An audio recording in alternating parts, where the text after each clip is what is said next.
When the marriage is over, who gets the knife? Attorneys prosecuting Brock Orwig for the attempted murder of his ex-wife agree it was him, but that he gave it to himself. Do you believe that? No.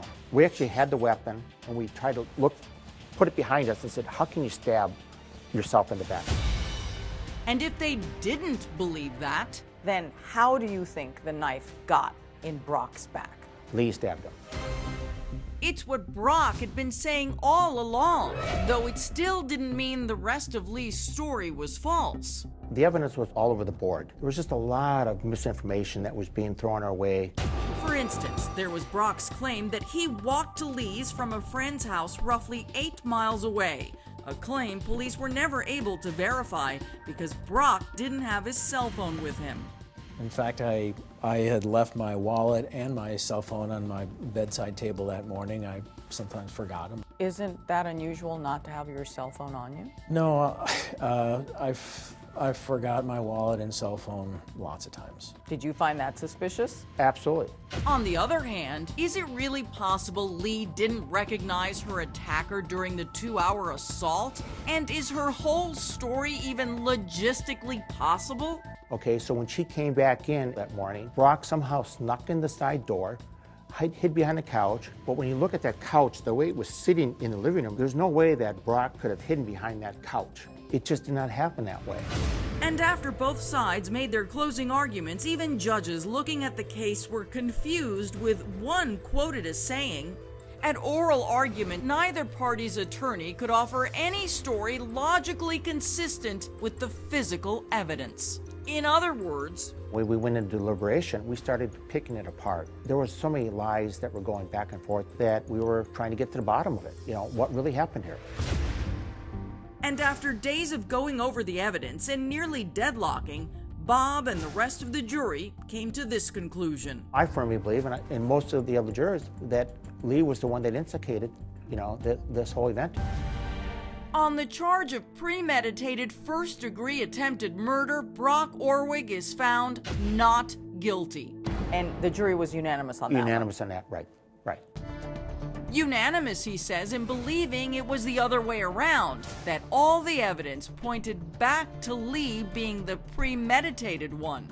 So you believe Brock was indeed invited to the house? Correct. The whole jury thought that he was attacked when he walked into the house. When she called 911, do you believe she thought she'd killed him? Yeah. Really? Yeah.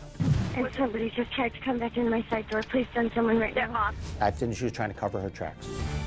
And Bob wasn't just telling me. I told the prosecutors after the case that I was surprised that she wasn't on trial for attempted murder. But if Leigh did stab Brock, why wasn't any of her DNA found on the knife handle? Not even the fingerprints she claims her attacker planted while she played dead. Don't you find that kind of weird? We did find it weird, but we also felt that she could have put something over the handle on that particular knife. Of course, Leigh is not and has never been charged with anything related to the attack, insisting she and the state of Minnesota had it right the first time. So Brock is claiming that I stabbed him in the back, and the reason is because I wanted the $20,000 settlement money? He said that you were yelling at him about the money that he owed you, and that's why you came at him with a knife. So how would stabbing him get me the money? I have no idea. Just curious. But you would be rid of him. Yeah, but that wouldn't give me the money that it doesn't make any sense. Have you gotten the money anyway? No. No, so there you go. But even though the jury found Brock innocent of murder, he wasn't exactly off the hook. On the lesser charge of second-degree assault, it was guilty. But if he did it in self-defense, then why did you convict him of assault? The jury felt that because of the severity of the head wounds that Leigh sustained, we had to do something here. He could have backed off. Brock Orwig is sentenced to 3 years behind bars, ultimately serving 2. You were convicted and sent to prison for attacking your ex-wife. I don't know that that's accurate. I think what the jury found was that I defended myself with too much force. It's assault. You were convicted of assault. It's either assault or it's not. And they said assault. I mean, that's not in dispute, right? No, absolutely not. The reality is I didn't have a choice. I mean, I ended up having to defend myself. She was coming at me with a butcher knife. Brock is now out on parole and says he's just trying to put the whole thing behind him. There's no question she set me up. But I've moved on.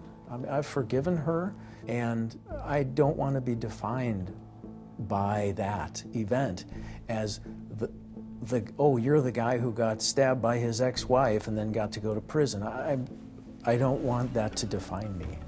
Though he is currently prohibited from having any contact with Leigh or their daughter, Leigh says his freedom alone is a slap in the face. Brock got away with premeditated attempted murder. He should have been in prison for a lot longer for what he did. 2 years wasn't enough? No. I'm given a life sentence now. He's out of prison, and as soon as his GPS bracelet comes off, he can go anywhere he wants to.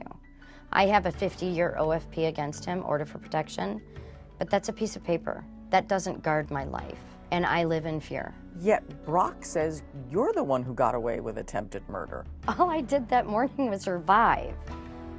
That's all I did.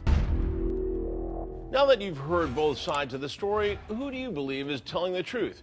Join the debate right now on our Facebook page. I'm Chris Hansen. If you like this story, make sure you tune in every day to Crime Watch Daily. You can find where the show airs in your city at crimewatchdaily.com. Watch it live or record it on your DVR and watch it at night. And to all those criminals out there, remember, we are watching.